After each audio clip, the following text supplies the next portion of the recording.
Good afternoon. My name is Mary Miller. I'm a volunteer with the Library of Congress. Excited today to have a guest interview for the Veterans History Project on behalf of the Library of Congress. Today's date is July 6th, 2023, and we are meeting via Zoom. And I'm going to ask my guest to introduce himself and to share his place today where he is conducting the interview, as well as his name and date of birth. Hello, my name is Matthew Morris. I am currently in Lisle, Illinois, at the home of my wife and her family. My date of birth is September 19th, 1989. Great. So would love to just hear a little bit about your family. Can you tell us about your parents, maybe where they were from and what their occupations were? Yes, absolutely. So I have two phenomenal parents, Ben and Jackie Morris. They both live currently in Cleburne, Texas, which is where I was born and raised.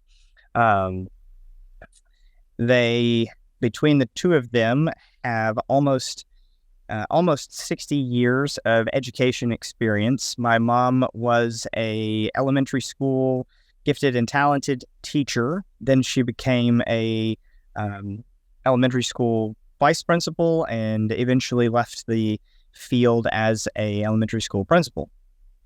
And my dad started his education career as a science teacher and then felt called into the counseling field.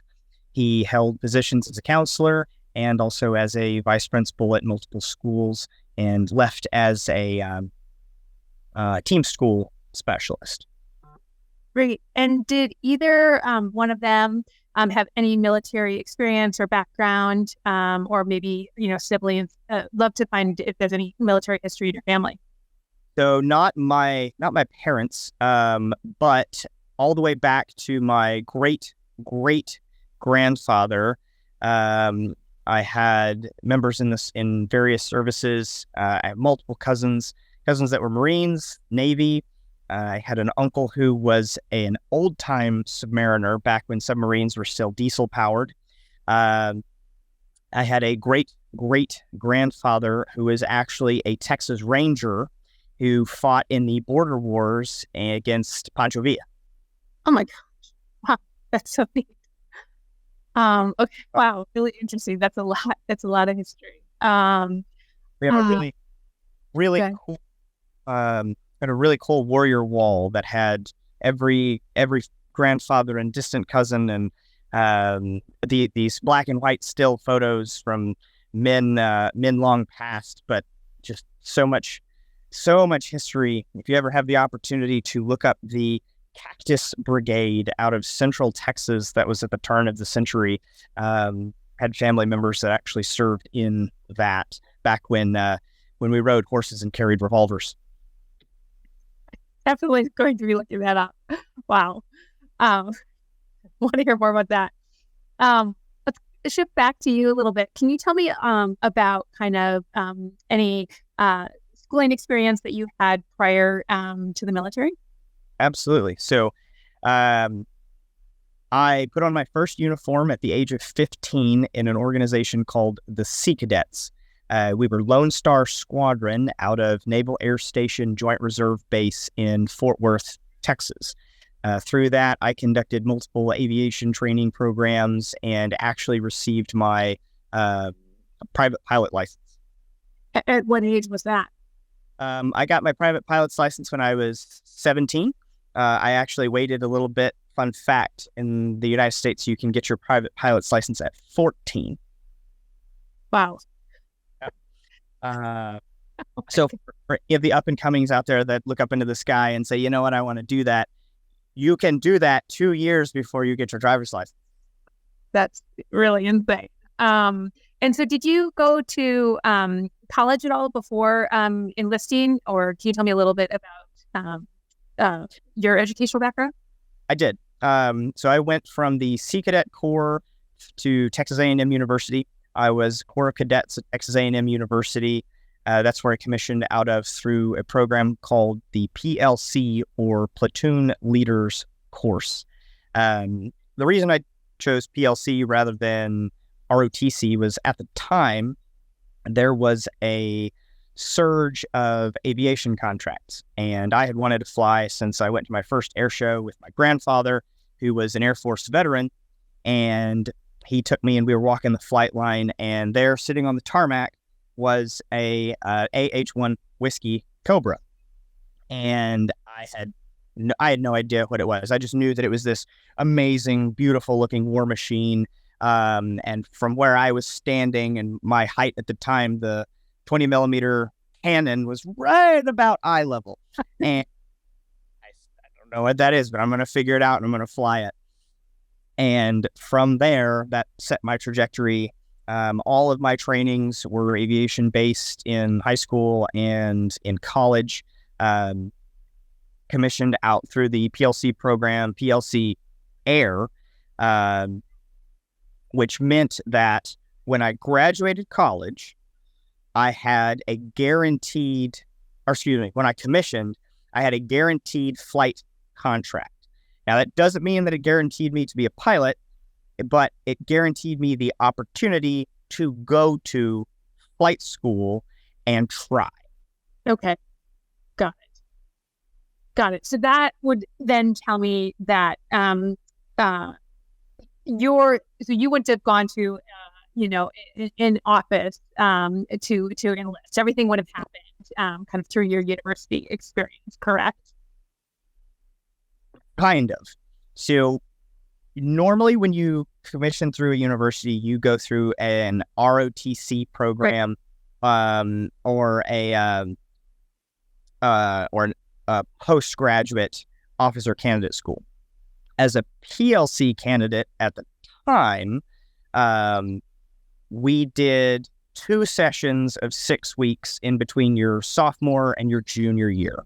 And you went and you did OCS, Officer Candidate School. Yep. And you do the first one, decide that if it was still what you wanted, go back and you could do the second one, which, by the way, crossing those railroad tracks in Quantico, Virginia for the second time voluntarily, I was a smart guy, but I questioned my judgment sometimes.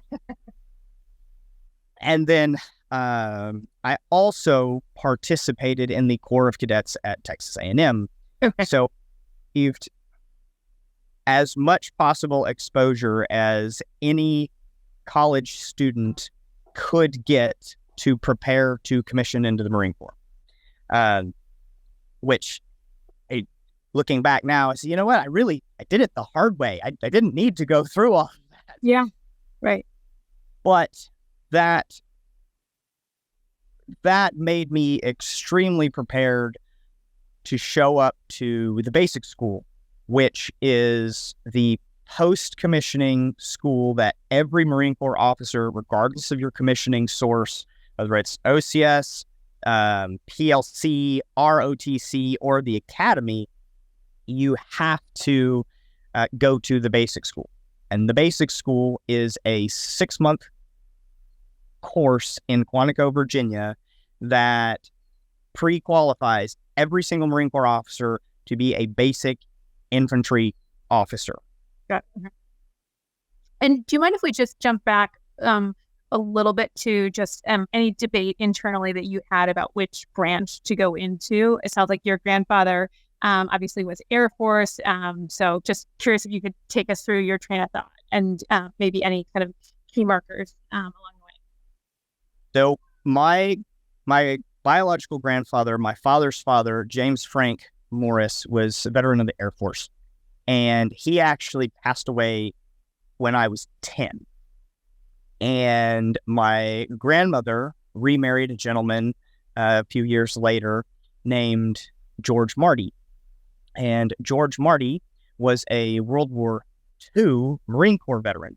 Oh. And so my formative years, from about 14, 15 until I went to college, I sat listening to his stories of fighting in the Southwest Pacific as a Master Technical Sergeant in the Marine Corps. And telling that story now, Marine Corps doesn't have Master Technical Sergeants. We have Master Sergeants.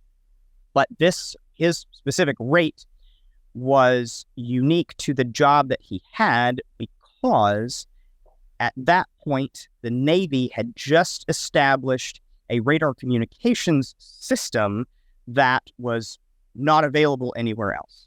And the school that he went to prior to entering the service was a Navy school. However, as a Marine, he was one of only 2 Marines that was allowed to participate in the school. So when he joined, he had a unique billet. And it was so to the point that one evening we were having the conversation talking about his job, and he would go, as the Marines would take an island, if they would capture a piece of high ground, it was his job to put the physical radio communication structure in place so that it could communicate back to the ships. As we in the Pacific, our communications moved forward as the islands that we took moved. But the kind of eerie part of the story was everywhere he went, he had a pair of Marines that escorted him. And as he told the story, and I heard him tell it time and time again, he would always say that they were his escort. Well, come to find out, and this was actually after he passed away, they weren't his escort. Those 2 men were assigned to prevent him from being taken as a prisoner of war by the Japanese. Wow. Wow. Wow. Wow. And it's also interesting how he described it, or chose what to disclose and not to disclose, right? And he and I were having a cup of coffee one evening. He was telling me the story, and this was right before he passed away. And it dawned on me, because there are places and jobs that people have in the service even now where the information that they have stored up here, I hate to say this, but is more valuable than they are alive. Correct. Yeah. And that was exactly the situation that he was in. And when I brought that up to him, mind you, he was 95 when he passed away. So 94 when we were having this talk. And I mentioned that to him. There was such a dynamic change because he had never thought of it that way. Wow.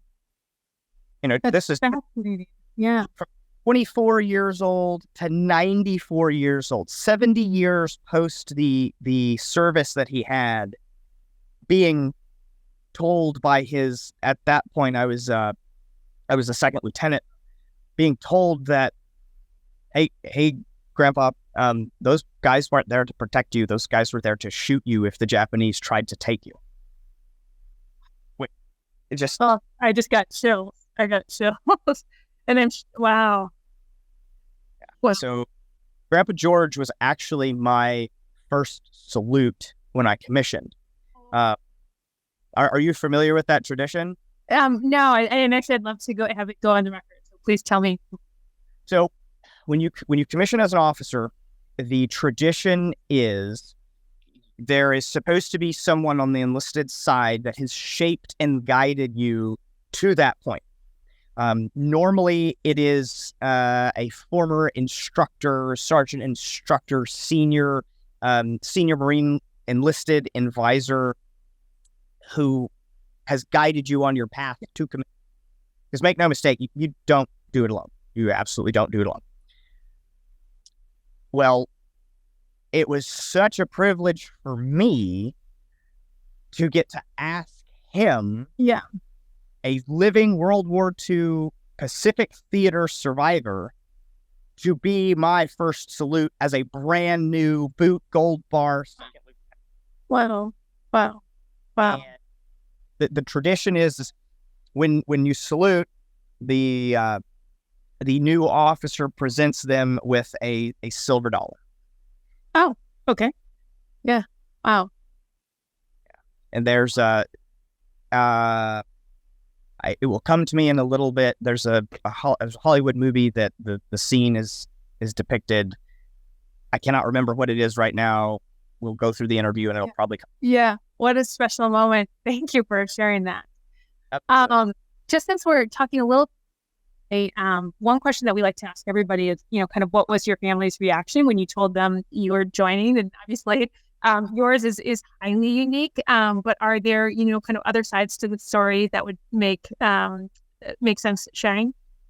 Absolutely. So when I was 14, I found out about the Sea Cadets. And my mom's dad, my other grandpa James, told my mom at 14 years old that if I went into this program, I was going to join the military. And I told my mom at the time, I said, Mom, I'm just going to try this out. This is JROTC. There's no mandatory service commitment after this, but I've grown up on the ranch with a rifle in my hand since I was 6 years old. It seems kind of fitting for me to put a rifle in my hand and go serve. And my mom, I very vividly remember my mom telling my grandpa, well, he's just going to go try this out. He's just going to go. And sure enough, Sea Cadets led to the Corps of Cadets. Corps of Cadets led to the Marine Corps. And I actually, when I went to Texas A&M, I wasn't on any military scholarship. I was on a Corps of Cadets scholarship, but there was no service obligation connected to it. Oh. And about halfway through the first semester of my freshman year, I got pulled into one of the Navy advisors' offices for it was his job to kind of see where you were at. Were you planning on taking a scholarship, or were you just doing the Corps for the Corps experience? And at that point, I said, I'm just feeling this out. I know kind of what I want to do. If I'm going to go in, I want to fly. He happened to be a CH-47 pilot at the time. CH-46. And he looked me dead in the face. And he goes, you're a cadet in the Corps of Cadets. You wear a uniform every single day. You have to participate in all of our mandatory training. You have to go to all of our military classes. Why are you going through all of this if you're not going to commission?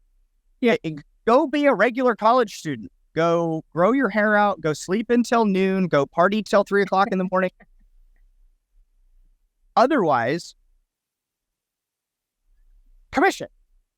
And I said, well, I truly want to fly. That is what I want to do.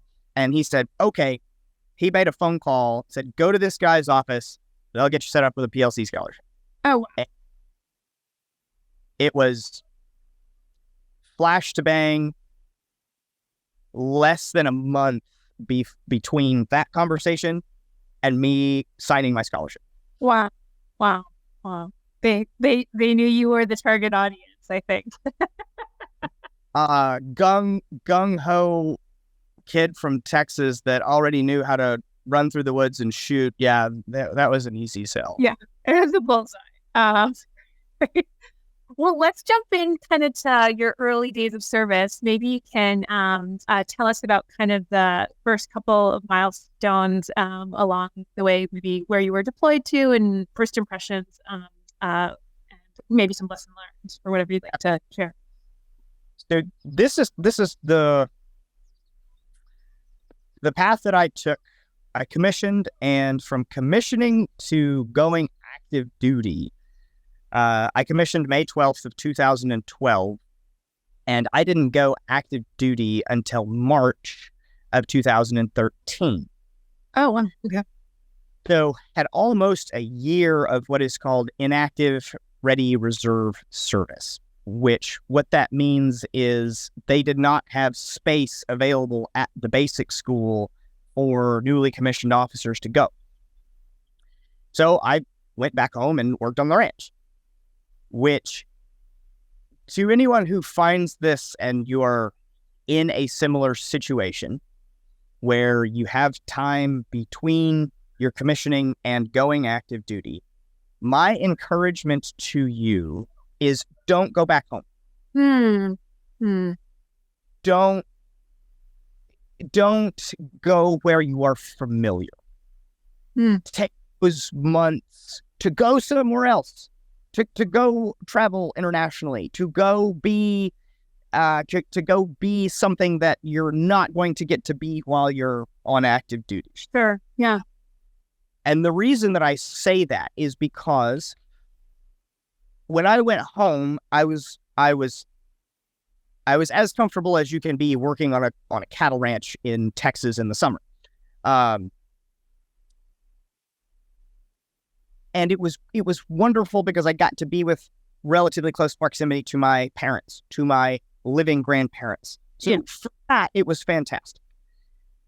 But as soon as you go on active duty, enlisted or officer, even more restricted on the enlisted side, but as a junior officer, especially as a flight contract, understand that once you show up, your time is no longer yours. You'll get the holiday 96s and you'll get your mandatory leave blocks. But as far as being able to take 2 or 3 or 5 months and go, hey, I'm going to go to South America, or you're going to do like what Shannon and I are doing. We're taking a 5,000-mile road trip across the United States and back, and then getting on a plane for a one-way ticket to go to Denmark and live in Europe until our baby is born. Yeah. Yeah. You're not going to get to do that when you're active duty. Yeah. Unless you take a sabbatical year or you have a job in the Marine Corps that is very mobile. Sure. So, say all that to say, if you're in a position where you have time between your commission and your active duty start date, or your enlistment and your commencement time, go do something else. I don't care what it is. Yeah. Right. Grow. Just go and grow. Yeah. Grow. Go grow. Yeah. Go grow. So that is my encouragement for that phase. So I commissioned, I went active duty, I reported to the basic school in Quantico, and as soon as our feet hit the floor, we started.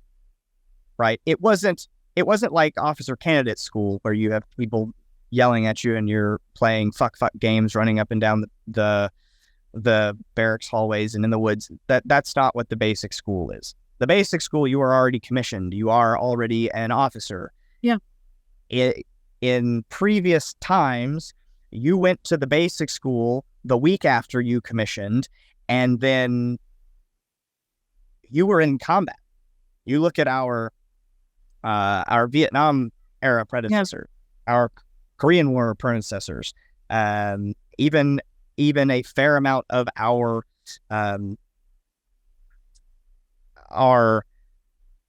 Desert Storm, Desert Shield, and then the early portions of OEF and OIF.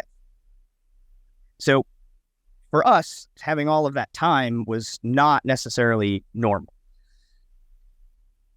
So went to the basic school, completed the basic school, left the basic school as the gung-ho graduate, which is probably one of my proudest achievements in all of my Marine Corps time.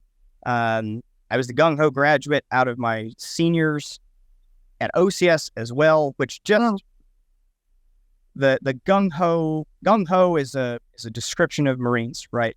To be gung-ho is to be forward pressing, to be filled with the Marine Corps spirit and everything you do, attacking everything you do with that enthusiasm and charisma.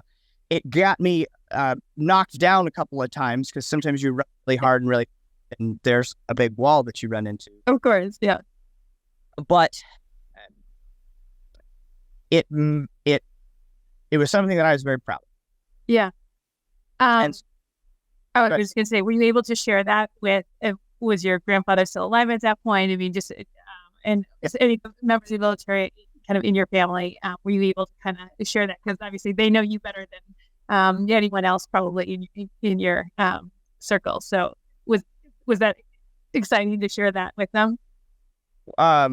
My sister was actually the funny one, because she came to my graduation at the basic school, and I received the award, and we all graduated, and we finished, took pictures, and come back, and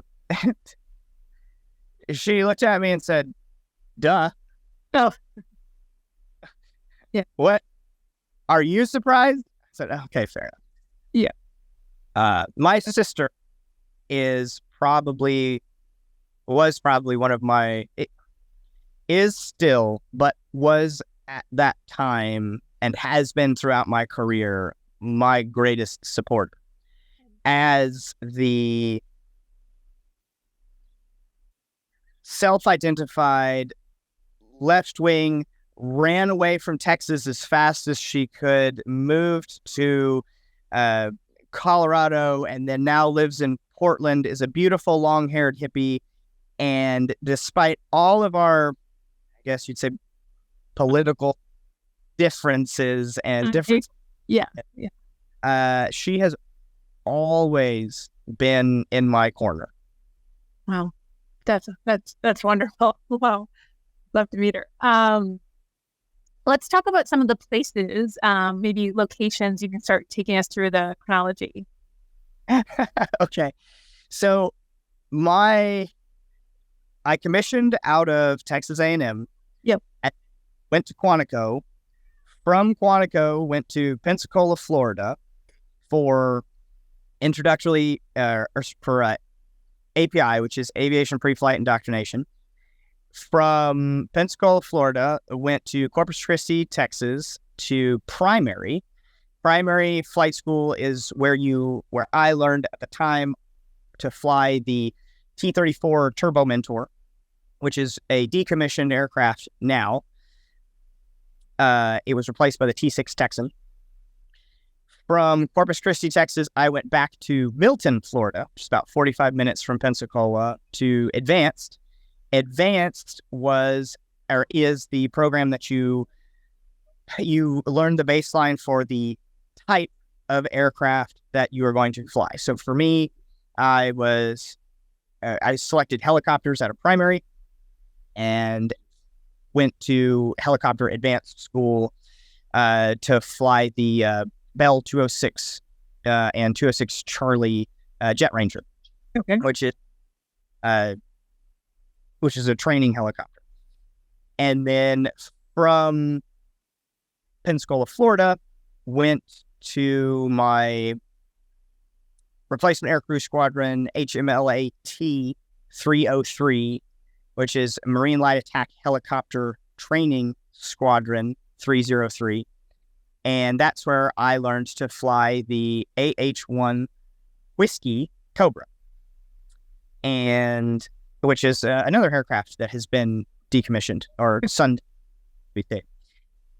I went from HMLAT 303 to HMLA 469 Vengeance, and deployed with them through the UDP Unit Deployment Program to Okinawa, Japan, and in support of the Korean, it's KMEP, Korean Marine Units Program. That's not right. I'll have to get back to you on the acronym on that one. Operated out of Korea with 469, and then came back to Camp Pendleton. All of those moves happened from May 12th, or from April of 2013. We got back from Okinawa October of 2016. Wow, that's a lot of action. Yeah, bounce back. School. Wow. And it was right about then, when we got back, I started the transition to fly the AH-1 Zulu Cobra. And the whiskey, think of the whiskey that was your grandpa's 67 Shelby Mustang, pure raw American muscle, just power to the sound that the rotors made was like nothing else. And then we transitioned to the AH-1 Zulu, which is like flying a Tesla with Ooh, Hellfire. wow. Okay. That's very good description. Glass cockpit, very much so a very much more capable technical aircraft, a sighting system that is more accurate, incorporated into the helmet, and some other features that we can talk about maybe over a beer. um, if maybe we can put this in context, was there anything significant happening kind of geopolitically with the region that you were kind of bouncing back and forth between that made that an interesting time, or was it for all practical purposes a peacekeeping time? Just maybe anything you'd like to add around The purpose of the unit deployment program was to maintain the safety in the region. China had at that time begun building its islands, the dredged reefs that were converted into landing strips and air bases. We didn't have a direct impact on that, but the island of Okinawa is strategic in its geographic location. Yep. And ironically, fast forward from my time in the flying squadrons to my time at the Marine or the 1 Marine Expeditionary Force Information Group when I was in Guam in 2021, that was a different side. When I was in Okinawa, I was in the air. When I was in Guam, I was on the ground. I was embedded with the Force Reconnaissance Detachment in Guam for their second rotation on the island as what's called an Operations in the Information Environment Planner. And my whole job there was to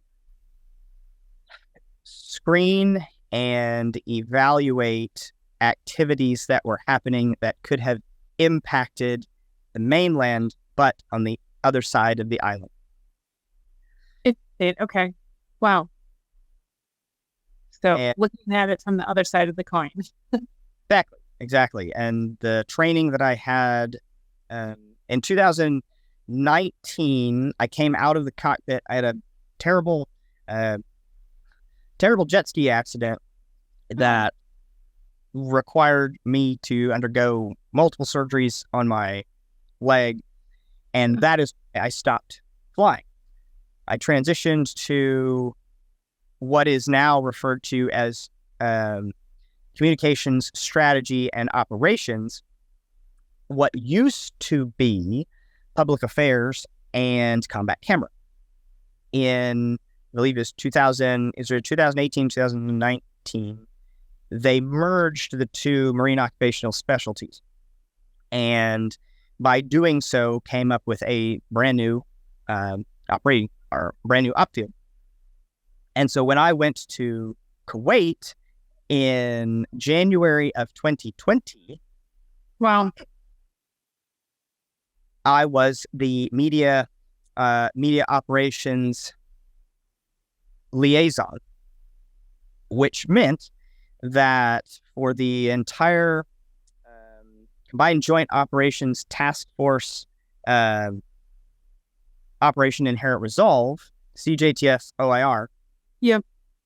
my job was to filter all of the news, the fake news, the deliberate anti-coalition media or propaganda, gather all of that together, filter it out, and then brief that to the staff, which was a really phenomenal job because it gave me the opportunity to twice a day actually practice and perfect my public speaking. Yeah. And that was a skill that got honed in the flying squadrons, because if you can't speak and you can't brief as a pilot, you get thrown into the meat grinder. Yeah. And it's not something that if you're not good at, they just kind of say, okay, we'll find you something else. It's, oh, you're not good at this. That means you need more practice. Okay. Oh, interesting. Okay. Do you mind talking a little bit? Obviously, it sounds like because of the accent, you had to find a new path, or how that all came together in landing the assignment, which sounds like it was a really great assignment. But how did you get to that spot? So when, and this is great for whoever is looking at the military as a career or a job or something that they feel passionate about. There are certain things that you cannot do if you are broken. If you get hurt to a certain point, the job that you had might not be waiting for you when you heal. And that was my case. Yeah. And going from doing the thing that I had known I was going to do since I was 10 years old, to being told by a board of 3 colonels in Washington, D.C. that I would no longer be flying, the first thing that you have to do is you have to acknowledge the fact that that's a really, really bad news. Yes. Yeah. You have to process it. I don't care what your situation is. And this is a big part of what Shannon and I are trying to do now with our business, which is called Hop On and Hold On. We'll get into that later. Wherever you are in your life path, whether it's, hey, I was doing this job and now I'm not. I was a civilian, now I'm in the military. I was in the military, now I'm a civilian. Yeah. The worst thing, and this is what most of us do, is as soon as we get that bad news, we immediately jump into the next thing. Take no time to process. You take no time to say, man, this really, really sucks. Yeah. And this is that never gets worked through, and you'll sit on something, you'll hold it in for a long time, months, and sometimes even years. And then out of the blue, you'll get, I don't mean this in the,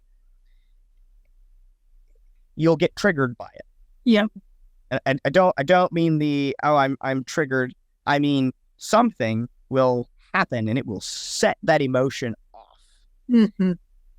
And it will take you right back to where you were when you were going through it, because you never worked through it. Yeah. Yeah. And that actually happened to me. I left Washington, D.C., had that information, went back, and immediately just dove into going into the next job, right? I'm a captain in the Marine Corps. I don't have time to sit around and wait for this. It's time for me to action. And it wasn't until my next deployment where you have the downtime in between events that those thoughts start coming back, right? That mentality starts coming back. Yeah. That's not the time to be processing something that happened. Yeah. In the rear view mirror. Right. Yeah. Yeah. Interesting. But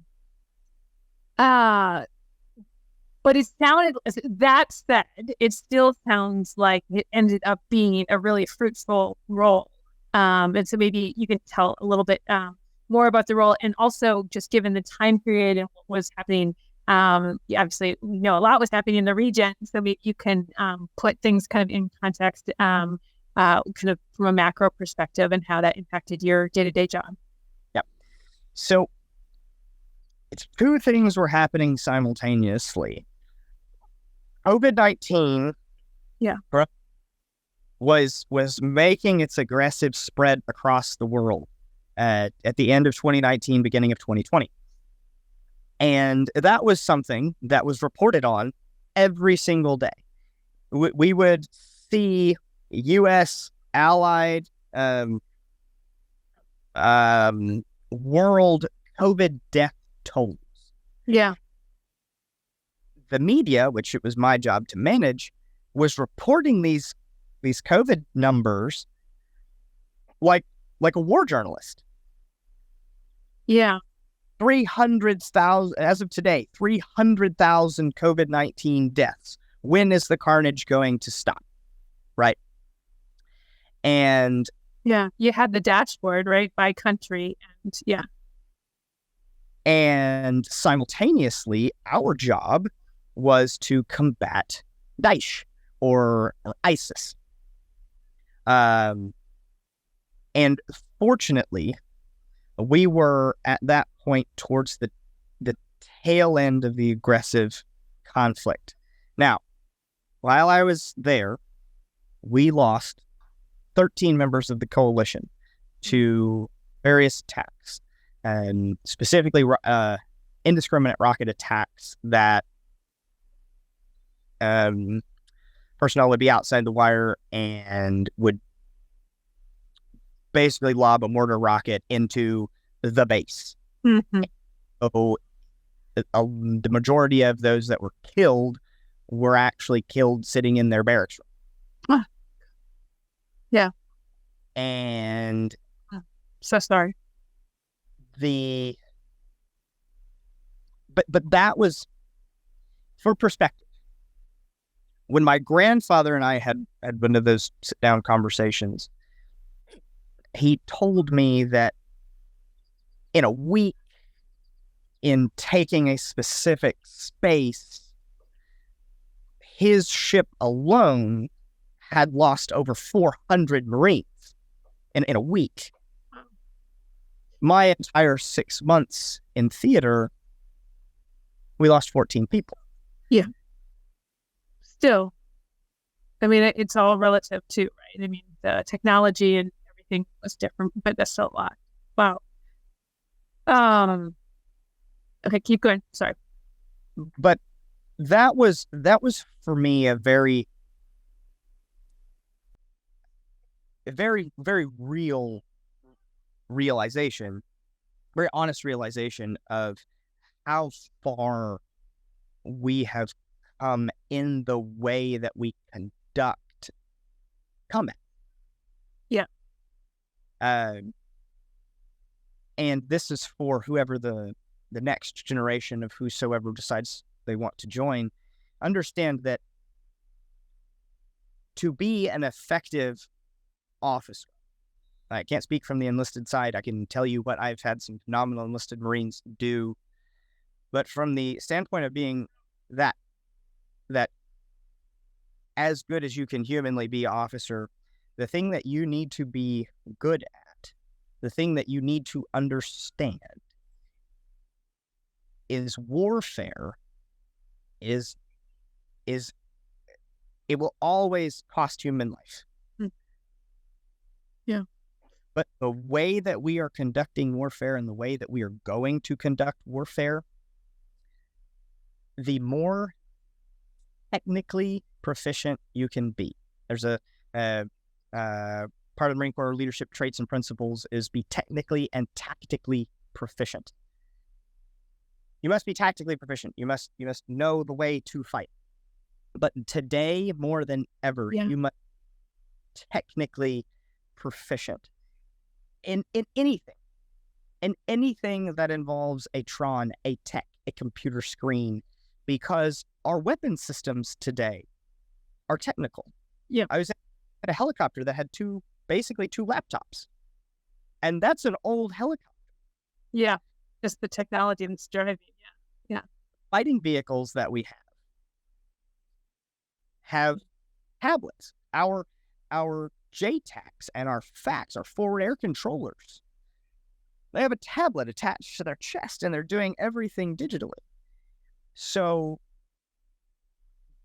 any opportunity that you can have to better understand the technical aspects of your world, take it. And more so than ever, understand the importance of media. 100 years ago, almost to the year, in World War I, when something happened, it took weeks, if not months, that information to make its way back home. You can today watch live combat footage happening in Russia and the Ukraine. Yeah. You can live stream, you can pull it up right now. It's happening. Yeah.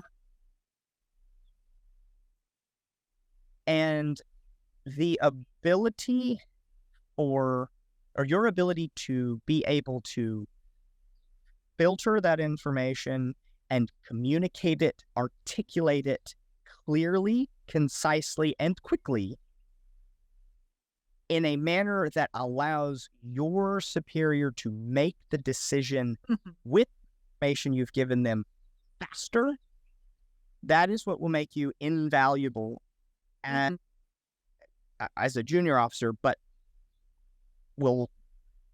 because that's your start, but that will lay your foundation for when you're in that position and you're receiving information from your subordinates, so you know how to make those decisions faster. It's all about faster.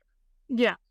And maybe just double clicking on that too, it helps you make more strategic decisions as well. So faster, but more strategic.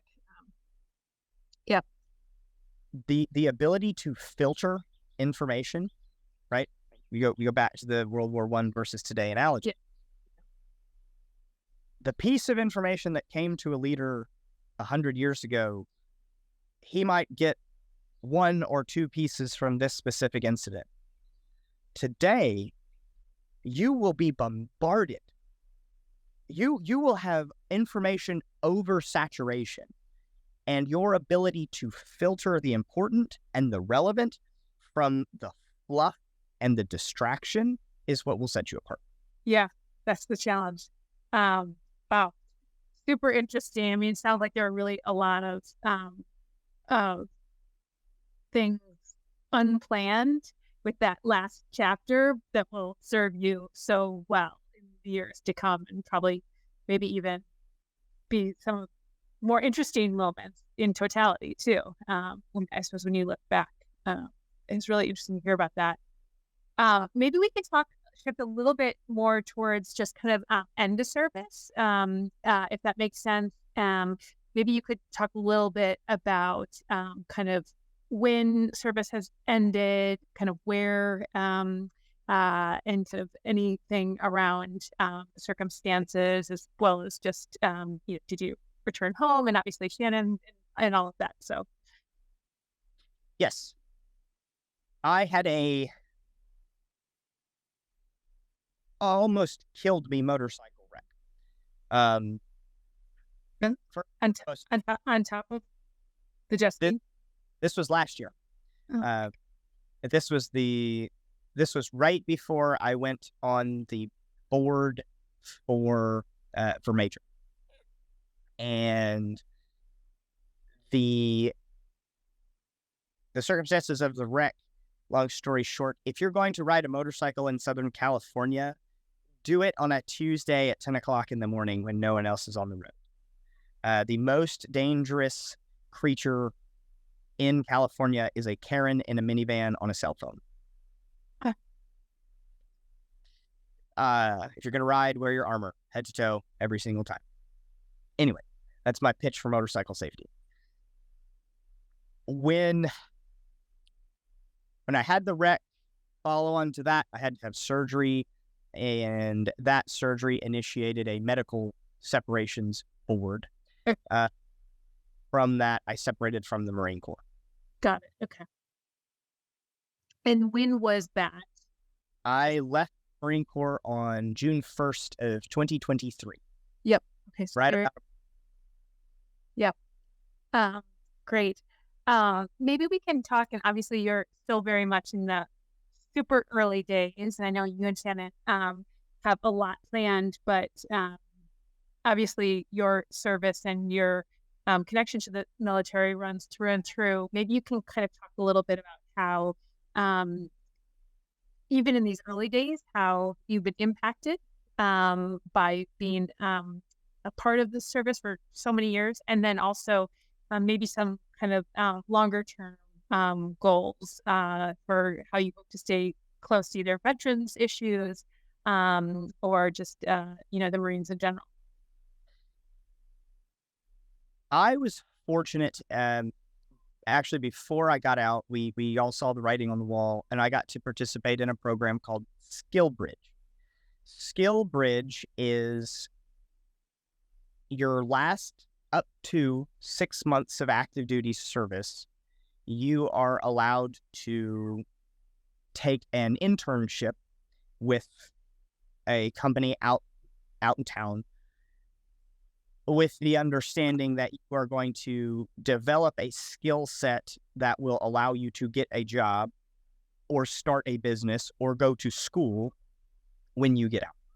Yep. And I went on a skill bridge with a phenomenal company and learned in the last few months of my time on active duty, I was reintegrating. One of the worst things that can happen when someone leaves the service is they go from Friday, I'm an active duty Marine, to Monday, I'm working at insert company X. And they take no time to recage, reset priorities, and go be with family, go do all of the things that, remember when I said, if you have time between your commissioning and you're going on active duty, go do something. Yeah. When you leave the service, go do something. Go do the things that you were not able to do when you were in the service. Yeah. Right? Shannon was prior Navy and left corporate and jumped straight into corporate America when she left the Navy. I was a Marine from the time I was commissioned at 22 to 33. And so both of us had these lives that were very much controlled by outside entities. For the first time in both of our lives, we are free to make our own choices. There are things that you just can't do when you're in the service. You can't. Yep. That's reason, right? We can't have Marines anyway. But more than anything, you are restricted on your travel and the amount of travel and where you can go for how long. So we're going to go travel. We are also in the process of, we've founded 3 different companies. We've founded 2. We just got the EIN for the second one, and the third one is underway right now, because we know that the work and the labor and the putting the axe to the grindstone for 80 hours a week, it's going to be there. We're keenly familiar with how to live that life. When you put on your captain's bars, you need to be prepared for that level of dedication. Yes. So we are taking what we are referring to as our radical sabbatical. We're and doing this while Shannon is now 3 months pregnant. Yeah. We tell this to people, and some people are like, "Oh my God, are you crazy? Are you out of your mind?" And maybe the answer is yes, right? Anybody who commissions in the Marine Corps is a little bit crazy, period. But then we interact with other people, some veterans, some not, some had nothing to do with the service. We tell them what we're doing, and they say, "That's fantastic. That's great.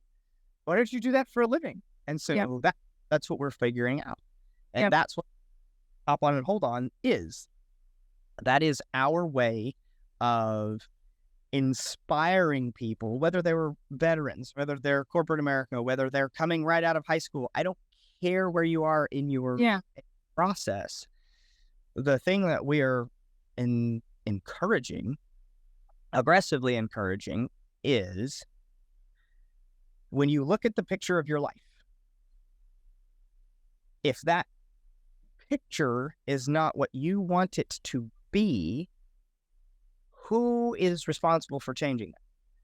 One person. Yeah. Yeah.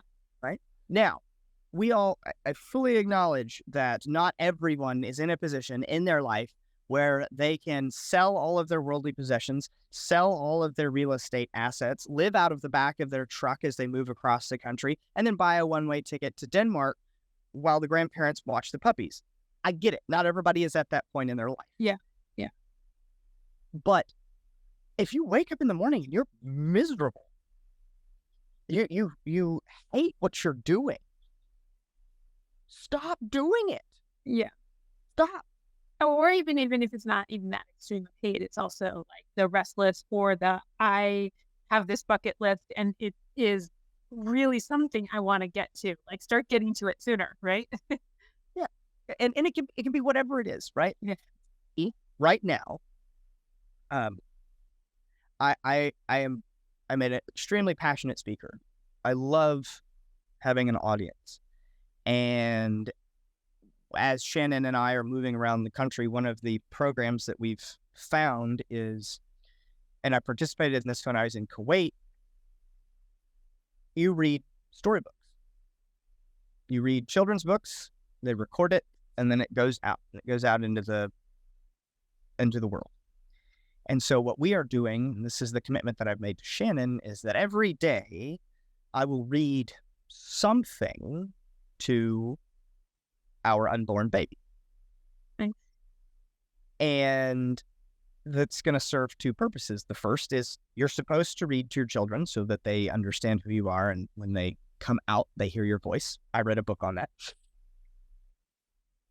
And Shannon and I both were blessed with good dads.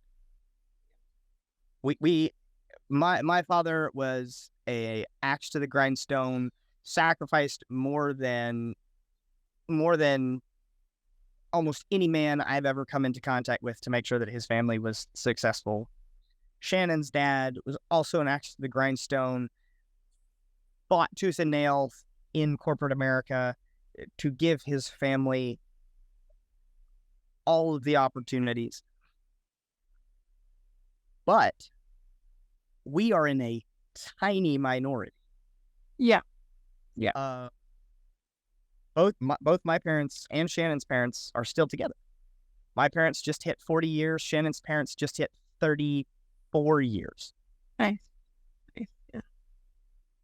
And so as we enter into parenthood, one of the things that I feel obligated to do is take all of the good that I got from my dad and am actively getting from her dad and put that into something tangible for the Marines or anyone who maybe didn't have that good dad figure. Yeah. Wow. It's incredible. I can't wait to see what you guys can do. I can't wait. Hey, got to make sure you follow our story. It's an adventure every single day. I think I just got a notification. Shannon just posted something up again today from our time in Chicago. Okay, great. And is this on Instagram or Twitter or where is the best place to follow you guys? You can find us at Hop On and Hold On. Yep. All. Right. I love it. And sorry, you might have broke up. Did you say that was on Instagram or on Twitter? That's on Instagram, and the videos will be on YouTube and more than likely Facebook. And I know that most people under the age of 30 don't use Facebook anymore, but a lot of people do. they'll still have the. Yeah. Amazing. Well, gosh, I feel like we covered so much, but I'm sure there might be a couple things. Is there anything that I didn't ask you that you would like to add for the record? Yes, I will. For all of the positive, I'm going to give you a piece of reality that was given to me, but I didn't listen to before I got in. Okay.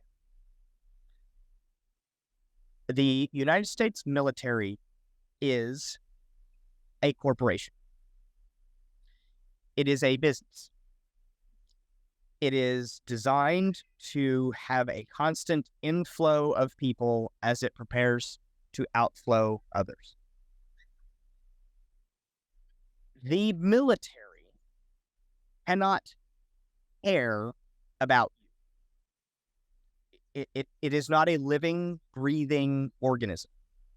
Now, there are people in the military. There are individuals in the service who will care about you, who will bend over backwards to help you. These will be the people that at 3:00 in the morning, you pick up the phone and you call, and it doesn't matter what the circumstances are, they will be there. And sometimes you have to say, I need you to come and I need you to not ask questions. Wow. It's kind of like, it's the when you send your dad the text message that has 3 X's and an address, it means come get me. Yeah. And this is my free pass. Yeah. Right. Using it right now. Right. Yep. That was one of the things that was one of my dad and I's. He said, look, you're eventually going to start doing stuff that might not be the safest, or you might need to pop smoke or shoot a flare. And if that time comes, you send me the address, send me 3 X's, and I'll be there. And if I need to ask you questions in the morning, I will. If not, we'll just chalk this one up to a life lesson. Yeah. Wow. That's great. I use that for my kids. Right. If you can't rely on mom and dad to come get you when you're in the shit, then who can't? Yeah. But I circle back.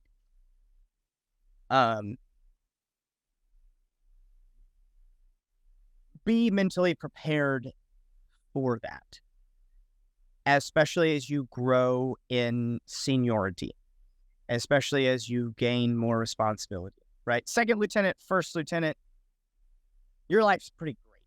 If you goon something up, you say, I'm a dumb lieutenant, and it's okay. Yep. As you gain more responsibility, those situations where you can't say I'm a dumb, become more and more often. And so no one in your military career is going to take better care of you than you. Yeah. There are little administrative things that you will hear and you'll let them fall to the wayside. Don't. You can't. Because what will happen is, if those fall once, they will snowball. And I saw it happen to some of the most phenomenal officers that I had the privilege, and I say privilege, to train with, who looked at the situation and said, it's not a big deal. This piece of administrivia is not super important. And it cost them their careers.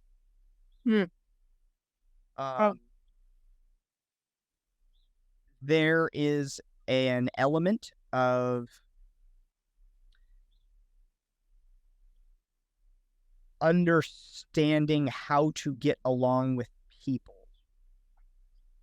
The biggest piece of advice my grandfather gave me before I joined the Marine Corps was, you have to know how to get along with people. Because guess what? Marine Corps is a melting pot. You are going to get people from all over the United States, even all over the world. Yeah. And you might have someone who grew up shooting guns, running through the woods, riding horses, drinking beer, being a wild Texan. Yeah. And in the same room, you have someone who prior to joining never fired a gun. Yep. Never lived outside of an apartment building in downtown Chicago. Yep. And your obligation as a leader is to give both of those people a fair opportunity to succeed. Yep. Right? And it's hard. Yeah. I don't care. I don't care what anyone else tells you. It's hard because you have to understand. Oh, well, I take that back. You don't have to understand. I had enough examples of people that didn't take the time Yeah. to learn or to care. And sometimes there are circumstances and situations where you have to look at someone and say, no, you do this. I will explain after. Got it. But to the max extent practicable, know your people. If you were an officer, show up with a 36 rack at the smoke pit on a Friday night and just listen. If you are a pilot, go to the squadron when the night crew is working overtime to make sure that your aircraft is going to be safe to fly. Yeah. Wow. Yeah. Don't take them beer. Take them like Gatorade or Red Bull or something like. Turning wrenches while you're turning one on is not a good plan. But just go. Yeah. And be present. Now, people say, "Oh, that's playing politics." Okay, you can call it that. But what it really is learning your people. Yeah. Yeah. It seems too, and just hearing you talk, like everything that you put out, you got more back, right? Like by joining and seeking to know those people, you also got a lot back. It wasn't just a one-way street. If you give to your Marines, if you give one to your Marines, you will get tenfold back. Period. And it's hard, right? Maybe you're not going out with your boys that night. Maybe you're going to have to call your wife and say, "Hey, I need to stay a little bit later tonight," right? Or you're really smart and you have your wife come to the squadron with goodies. And now, I kid you not, there is a powerful movement of military spouses that is happening right now. And military spouses have always had influence. Make no mistake, right? From the brand new Lance Corporal's wife with her brand new 6-week-old baby who just left home for the first time, married her high school sweetheart, right? Is in a new country or new state with no friends, no connections, living on base in a world that's completely different. To the colonel's wife with 3 kids that are in college that has moved with him 3 times. Yeah. Those spouses have influence, right? There's a great movie. It's called My Big Fat Greek Wedding. Yeah. And in it, the dad, he says, "I am the head of the household. I am the man. I am the head." And he beats his chest and is very verbose about it. And then the next scene, his wife comes in and she looks at him and she says, "He might be the head, but I am the neck. And I turn the head in the direction that it needs to go." Yeah. Said a lot.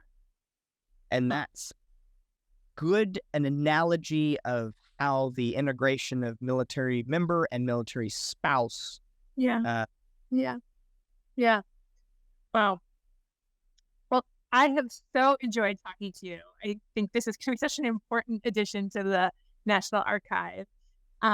If there's anything else think of after we finish the Zoom, we can add, another session. But I feel like we covered a lot of amazing content today. So thank you so much. And maybe I'll just ask if there's anything else before we sign off. If anyone watching this would like to get in contact with me or with Shannon,